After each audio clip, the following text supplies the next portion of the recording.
다음에 취업 규칙으로 들어가도록 하죠. 취업 규칙에 포함될 내용들은 뭐 잘 아시는 내용들이지만 근로 조건에 관련된 부분들이 다 들어갑니다. 그 다음에 이제 직장 내 괴롭힘 관련 사항들도 이번에 들어가게 되어 있으니까 그것까지 참조해서 취업 규칙을 한번 정비할 때 우리는 취업 규칙이 정리가 잘 되어 있는지를 한번 보시기 바랍니다. 취업 규칙의 작성 절차 핵심은 뭐냐면 사용자가 일방적으로 작성할 수 있다. 다만 제도적인 견제 장치로 법 규정에 미달하는 건 무효라는 규정 하나하고, 그 다음에 근로자 대표의 의견을 듣거나 혹시라도 불이익 변경이면 동의를 얻도록 한 거. 그 중에서 동의가 중요한 거예요. 불이익하지 않은 변경은 동의를 얻지 않아도 효력이 있거든요. 근데 불리한 변경은 동의를 얻지 않으면 무효라는 것 때문에. 무효라는 건 결국 옛날 바꾼 게 안 바뀐 걸로 다시 돌아가는 거잖아요. 그것 때문에 필요한 부분입니다. 그 규칙은 뭐냐면 주로 근로조건과 복무규율을 정한 준칙을 말하고요. 근로자한테 불이익 변경할 때는 동의가 필요하다. 동의를 얻지 않으면 무효. 이게 취업 규칙의 가장 핵심적인 부분들이고요. 그래서 보통 취업 규칙 변경할 때 불이익 변경 관련 부분들이면 결국 집단적인 의견 청취, 불이익 변경이 아니면 의견 청취로 끝나는 겁니다. 근데 불이익 변경이면 동의가 필요하고 동의하면 효력이 발생해요. 근데 동의하지 않아도 이제 이게 그동안 우리가 왜 공정인사 지침 관련 부분에 논란이 됐던 건데, 사회통일 합리성이 있으면 동의를 얻지 않아도 효력이 있다라고 하는 것들을 우리가 지침에서 만들어냈었죠. 노동부 입장에서. 근데 이거는 굉장히 엄격하게 우리가 판단해야 되는데 요 밑에 있는 게 그 판단 요소라고 참고로 보시면 되겠습니다. 동의를 얻지 않았어도 결국 법 개정 문제를 예컨대 한다든지 이런 등등이면 동의 얻지 않아도 효력이 있다는 거고, 이번에 최저임금법에서는 결국 의견만 들으면 불이익 변경이라 하더라도 의견만 들으면 가능하다고 한 거예요. 정기상여금을 매월 지급하는 방식으로 하는 것, 그거는 동의를 얻지 않아도 의견만 들으면 효력이 있도록 특별 규정을 둔 겁니다. 그렇게 이해를 하시죠. 바뀌기 쉽게.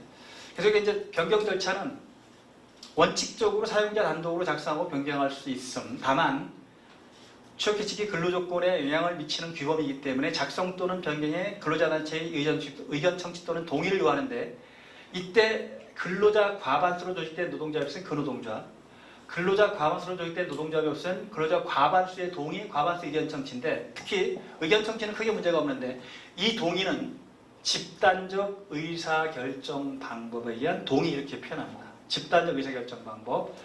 결국 집단적 의사결정 방식이라는 거는 몇 가지 방법이 있을 텐데, 과반수로 돼 있으면 그 노조 위원장의 동의를 받으면 되겠죠. 대표권을 갖고 있는. 자, 이제 과반수 노조가 없다라고 예상을 하면, 노조가 아주 없는 경우도 있고 일부 소수 노조가 있는 경우가 있을 텐데, 그때는 제일 첫 번째 방법, 대표를 뽑아서 그 대표의 동의를 받는 것도 가능해요. 대표를 한 명 둘 수도 있고 두 명 둘 수도 상관없고요. 그 다음에 대표를 뽑을 형편이 못 되면 전체가 모여진 상태에서 설명을 하고 찬반 의박을 집약하는 방식으로 해서 과반수를 넣으면 돼요. 반대하는 사람도 당연히 있을 수 있겠죠. 과반수에게 찬성하면 되고. 근데 다 모일 형편이 못 되면 부서별로 또는 지역별로, 공장별로, 사업소별로 찬반 의견을 집약한 다음에 그걸 종합해서 전체적으로 과반수를 따져도 되는 거예요. 그까지가 집단적 의사결정 방식입니다. 그럼 안 되는 게 뭐냐? 별로 없죠. 개별적으로 연판장 돌리듯이 하는 거 안 되고요. 개별적으로 연판장 돌리듯이 여기 사인해, 이런 건 안 되는 거예요. 원칙적으로. 그 다음에 노사협의회 근로자위원 자격 가지고 하는 건 안 됩니다. 대신 이럴 수 있겠죠. 아까 우리가 왜 대표를 뽑는 거와 마찬가지로 노사협의회 근로자위원 중에 대표위원을 근로자 대표로 우리가 선출한다라고 하면 되겠죠. 그죠? 방식은 얼마든지 할 수 있는 그런 틀들이니까. 그 다음에 이렇게 의견을 집약할 때 사용자의 이익 대표자는 빠지라는 거예요. 근로자끼리. 왜 그렇죠? 사용자의 이익 대표자가 여기 있게 되면 회사 의도대로 왜 몰아갈 수 있다는 거죠. 그죠? 그런 의미로 이해를 하시면 될 것 같습니다. 그게 전체적인 내용으로 해서 이렇게. 그래서 아까 회람 형식이라는 게 연판장 방식일 텐데, 동의서에 개별적으로 동의하거나 노사협의회에서 근로자위원회 동의는 근로자 과반수의 동의가 있다고 할 수 없는데, 이때 중요한 게 이 노사협의회 근로자위원을 근로자 대표로 뽑으면 돼요. 가능하겠죠, 그죠? 그렇게 해왔던 그런 분들이니까. 근데 단순히 노사회 근로자위원 자격만 가지고는 안 된다라고 보시면 돼요. 자, 이제 불이익변경의 효력인데 근로자 집단의 동의를 얻지 못한 경우 변경된 부분은 근로자 전체는 물론 변경에 동의한 근로자 개인에게도 변경 효력을 미치지 않는 건 당연할 것 같고, 예외적으로 유의할 게 두 개가 있는데 아까 사회통 33은 설명드렸고, 신규 근로자에 대한 적용은 가능하다 아니다라고 논쟁이 있었지만 지금은 상대적 무효설이기 때문에 가능하다라는 그런 해석을 하고 있습니다. 92년도 이후 전원활주 판결 이후인데, 여기서 절대적 무효설은 뭐냐면, 자, 지금 바뀐 게 무효이기 때문에 이 바뀐 건 사라진 거고, 그죠? 옛날 안 바뀐 게 그대로 존재하고 있다. 이게 절대적 무효예요. 그러니까 지금 새로 들어온 사람도 옛날 게 적용된다는 게 절대적 무효고, 상대적 무효는 뭐냐면 상대적으로 지금 바뀌기 이전에 입사한 사람은 무효고, 바뀐 다음에 이걸 알고 들어온 사람은 유효고, 이게 상대적 무효설이에요. 지금은 어디 가고 있다고요? 상대적인 무효입니다. 자, 그러니까 바뀐 걸 알고 들어온 사람들한테는 바뀐 게 적용된다는 겁니다. 그러니까 하나의 사업장 내에 근로조건이 2개 또는 3개 또는 4개 얼마든지 가능한 부분이에요. 즉 근로자들의 동의를 받으면 한계가 존재하는 건데, 동의를 안 받고 그냥 바꿔버리면, 그죠? 바뀔 때마다 근로조건이 바뀔 수 있는 거죠. 근데 이게 논리적으로는 잘 안 맞습니다. 논리적으로는. 왜냐하면 하나의 사업장 내에서는 근로조건은 여러 개를 둘 필요가 없는 거거든요. 근데 회사 마음대로 여러 개 둘 수 있게 되는 거잖아요. 아, 좋다. 무효되는데 옛날 사람 무효고 새로 들어온 사람 새로운 거 적용돼. 이렇게 하면 회사는 필요할 때마다 바꿔서 새로운 사람한테 적용할 수 있단 말이죠. 그죠? 그게 여러분 대표적으로 공기관인데, 어느 회사 거 제가 퇴직금 누진제를 좀 봤더니요, 지급률이 4개예요. 그래서 이름을 어떻게 붙였나 봤더니 구율, 신율, 그 다음 뭐 붙였겠어요? 신신율, 신신신신율, 이렇게. 그러니까 옛날에 들어온 사람들은 보통 20년 근속하면 45개월분을 줘요. 옛날에 근속한 사람은. 근데 지금 들어온 사람은 20년 근속하면 20개월치예요. 바람직할까요? 저는 좀 아니라고 생각해요. 그러니까 그러한 부분에서 물론 이 판결이 전화무죄 판결로 바뀐 그런 판결인데, 지금쯤은 판결을 바꿔야 될 때가 되지 않았나라는 생각을 하는데 안 바꾸고 있더라고요. 이때 이게 바꾼 이유는 92년도 판결인데도 아직까지 유지하고 있는 이유는, 이게 여러분 잘 아는 그 전두환 정권 때 왜 공기관 퇴직금 누진제를 없앨 때 동의를 받고 했겠어요? 그냥 했겠어요? 그냥 밀어붙여서요. 그러니까 이 사람들이 전두환 정권 있을 때는 아무 소리 못하고 있다가 87년도 6.29 선언 이후에 이제 소송을 계속 제기한 겁니다. 그러니까 다 주라고 했죠. 그러다 보니까 이 공기관이 퇴직금 부도가 나게 생긴 거예요. 왜? 20년 근속하면 40개월치 줘야 되는데 준비 안 해놓고 있잖아요. 그러니까 소송을 계속하니까 이제 92년도쯤에 그게 한 몇 년 되다 보니까 이게 너무 심각하다라고 본 거예요. 그러니까 대법원이 이거는 바꿔야 되겠다. 그래서 기존에 있는 근로자는 무효지만 80년도 이후 들어온 사람이 문제가 됐던 거예요. 그러니까 80년도 개정을 했는데 80년도 이전 사람들은 누진제 그냥 적용하는데 80년도 이후 알고 법정제로 알고 들어온 사람은 법정제 적용된다는 게 이 판결인데 지금 그대로 유지하고 있는 거예요. 그다음에 단체별 경우에서 소급동의 가능합니다. 이렇게.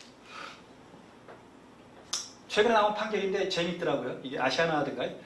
그 기장이 수염을 기르는데 이게 취업 규칙에 수염 기르는 거 왜 안 된다 이렇게 등등 한 거죠. 그러니까 이게 소송까지 가는데 일반적 행동 자유권이 있다는 거예요. 헌법에. 그러니까 그 수염 기르기 금지 규정 자체가 일반적 행동 자유권을 침해하는 거니까 무효라고 하는 분들이죠.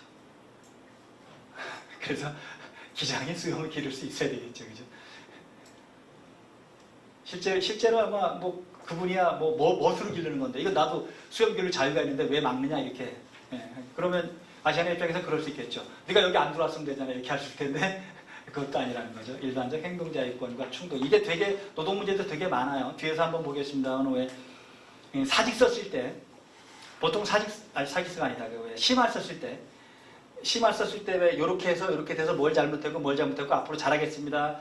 한 번 더 그런 일이 벌어지면 뭘 감수하겠습니다라고 쓰잖아요. 대부분이. 근데 어떤 근로자가 그렇게 안 쓰고 이렇게 돼서 이렇게 됐습니다. 끝! 이렇게 하는 거예요. 그러니까 이제 부사장이 볼 때는 이 싸가지가 없는 거잖아요. 이 자식 이게 뭐 심할 써라고 써왔어? 다시 써와 이렇게 한 거예요. 그러니까 왜요?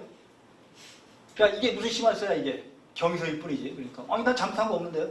내가 뭘 잘못했는데요? 이렇게 나오네. 그러니까 이거 봐라 덤비네. 또 이게 지시 위반으로 또 예, 근데 징계를 또 한 거죠, 이제. 근데 나중에 소송까지 갔는데 그 사람은 자신이 잘못한 걸 모르는 겁니다. 그게 양심이라는 거예요. 양심에 털났지만 그 양심도 보호하라는 거예요. 그러니까 잘못했다고 느끼지 않는 사람한테 잘못했다고 이실직고 하라는 건 헌법상의 양심의 자유를 침해한다는 겁니다. 그러니까 그것도 무효라고 하는 부분. 이것도 비슷한 거예요. 그죠? 일반적 행동자유권이 있다 이렇게 하는 부분들이죠. 그 다음에 아까 우리가 설명드렸지만 취업규칙보다 근로계약이 유리하다면 뭐가 적용된다? 근로계약에 적용된다. 즉 힘이 약한 근로계약이지만 유리하다면 당연히 근로계약에 적용. 이걸 유리한 조건 우선의 원칙이라고 제가 설명드렸고요. 그 다음에 단체백이 실효되더라도 근로조건은 근로계약 내용으로 존속. 이게 이제 무슨 얘기냐면 단체백은 노조가 있을 동안에 존재하는 거고 그 다음에 단체백은 유효기간이 있습니다. 유효기간이 있으니까 유효기간 지나고 6개월이 지나면 이제 단체백이 없어지는 거죠. 그럼 단체백에 좋은 조건이 있었어요. 근데 취업규칙이나 근로계약은 그 조건이 없습니다. 그럼 단체백이 사라지면 그 좋은 조건이 사라지냐? 그게 아니라는 거예요. 단체백에 들어있던 건 다시 어디로 들어가 버린 거예요? 취업규칙이나 근로계약에 침투해버린 겁니다. 그러니까 단체백이 사라지더라도 그 조건은 그대로 있는 거예요. 그게 이런 내용이라고 보시면 되겠죠. 그러니까 한번 근로조건을 근로자한테 유리하게 정하면 단체백에다 취업이든 그걸 없애는 거는 거의 힘듭니다. 불가능합니다. 그 다음에 노조가 있는 한 단체협약을 근로자한테 불리하게 바꾸는 건 거의 불가능합니다. 유일하게 어떤 경우가 가능하냐면 회사가 망할 정도가 되면 그때 가서 양보해주지 정상적인 상태에서는 노조가 양보 안 해주거든요. 왜? 노조가 양보해주는 순간에 다음에 선거에서 떨어지기 때문에 양보를 못 해주는 그런 틀입니다. 회사가 망할 정도에 가지 않는 한 노조는 절대 단체협약 내용을 포기하지 않는다는 거죠. 그러니까 한번 어떤 조건을 결정해 놓으면 단체협약에 그걸 바꾸는 건 진짜 어렵다. 그래서 어떤 걸 양보해 줄 때 회사 입장에서는 심사숙고해서 그것이 가져올 수 있는 그 후의 문제까지도 감안해서 양보를 해줘야지 그거 뭐 별거 아닌데라고 생각하고 해주다 보면 나중에 큰 문제가 생길 수 있다. 이렇게 보시면 되겠죠. 그 다음에 동의 없이 불리하게 변경된 취업규칙은 변경후 이게 아까 그런 내용들이에요. 즉 불리한 변경을 했는데 동의를 받으면 다 바뀐 겁니다. 옛날 사람한테도 새로 오는 사람한테도. 동의를 안 받고 반대하니까 그냥 바꿔버렸어요. 오늘 날짜에 바꿨어요. 그러면 오늘 이전에 입사한 사람은 옛날 취업규칙이 적용되지만 내일부터 들어온 사람은 바뀐 취업규칙이 적용되는 거죠. 그러니까 하나 사업장 내에서 2개 또는 3개, 4개. 아까 신구구율, 구율, 신율, 신신율 이런 방식들이 나타나는 게 그런 의미라고 이해하시면 되겠습니다. 92년도 전화부채 판결입니다.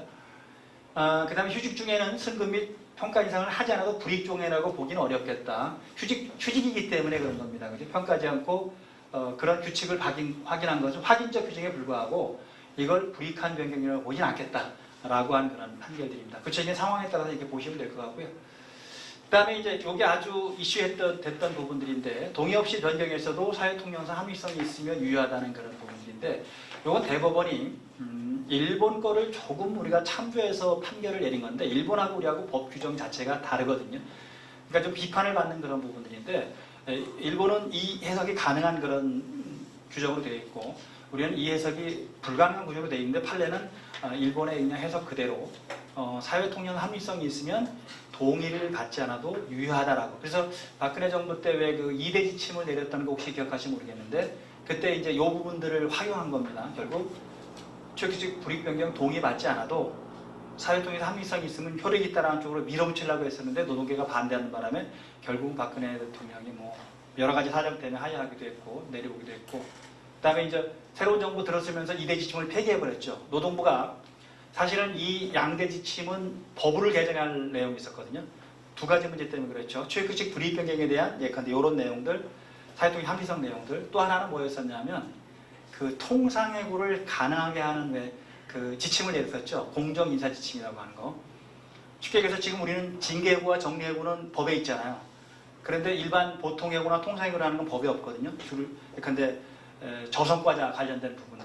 근데 그거를 법으로 바꾸려고 하니까 노동계가 반대하니까 못 바꾸고 그냥 노동부 지침으로 냈던 겁니다. 근데 그 지침이 폐기돼 버렸죠. 지금 현재로 봐서는. 그래서 이게 판례가 있긴 있지만 되게 엄격하게 적용한다. 판례가 어떻게 엄격하게 적용하냐면 사회통일의 합리성은 엄격하게 해석하고 적용한다는 그런 왜 그러냐면 결국 동의를 안 받았는데도 효력이 있다라고 해석을 해줘야 되는 거니까 단순하게 그냥 사회통일 합리성을 단순하게 볼 게 아니고 여러 가지 종합적으로 봐서 그죠. 그래서 변경 전후의 문헌을 기준으로 하여 취업규칙이 근로자에게 불이익하게 변경되었음이 명백하다면 취업규칙 내용 이의 사정이나 상황을 근거로 하여 그 변경에 사회통일상 합리성이 있다고 보는 것은 이를 제한적으로 엄격하게 해석, 쉽게 해서 함부로 사회통일 합리성을 갖다 대면 안 된다라고 하는 부분들입니다. 이 사회통일 합리성이 굉장히 파시스트적인 용어예요. 독일 쪽에서 많이 사회적 상당성, 그 다음에 사회통일상 합리성 뭐 이런 부분들은 다 어떤 걸 왜 전체주의 방식으로 갈 때 많이 쓰는 용어들이잖아요. 근데 판례에도 이런 문제가 나오는 거니까 그래서 이거는 엄격하게 해석할 수 없다는 쪽. 그러니까 함부로 인정하면 안 된다는 쪽으로 이해를 하시면 될 것 같아요. 그 다음에 임금 피크제 도입은 당연히 불이익 변경이니까 집단적 동의가 필요하겠죠. 그래서 지방법원 판결이지만 임금 피크제 도입 등을 위한 취업규칙 변경함에 있어 근로자 집단의 집단적 의사결정 방법에 의한 동의를 거치지 않았다면 취업규칙 변경을 효력이 없다. 그러면 임금 피크제 도입 안 한 거하고 똑같은 거예요. 동의를 받지 않았기 때문에 뭐 이런 내용들은 대부분 다 불리한 거라고 보는 거기 때문에 그런 거고요. 그 다음에 심지어는 이런 판결도 고법 판결이지만 대법 판결은 아닙니다만은 찬반 의사의 집단 투입이 없으면 아예 무효라고 해버려요. 그러니까 결국 취업규칙 관련 부분에 근로조건을 변경하는 거는 당사자가 합의를 해야 되는 건데 취업규칙 변경할 때 동의를 얻는 게 합의잖아요. 특히 불이익 변경은. 그런데 동의를 얻긴 얻었습니다. 그런데 아예 찬반 그 토론 기회도 주지 않고 그냥 일방적으로 왜 그냥 이게 찬성하는 사람 뭐 반대하는 사람 이렇게 했겠죠. 그러니까 그거 자체는 무효라는 겁니다. 그렇다면 다시 해야 된다는 거죠. 효력이 없다라고 이렇게 보시면 되겠죠. 그러니까 여기 취업규칙 변경 동의서에 84.4%의 노동자들이 찬성란에 서명한 것은 사실이지만 노동자들 전원이 해당 제도에서 회의를 통해 찬반 의견을 교환한 뒤 동의서에 찬반 서명했다고 보기 어려우므로 찬성의 집단적 의견을 표시했다고 보기 어렵다. 이렇게 무효다라고 판결을 하고 있습니다.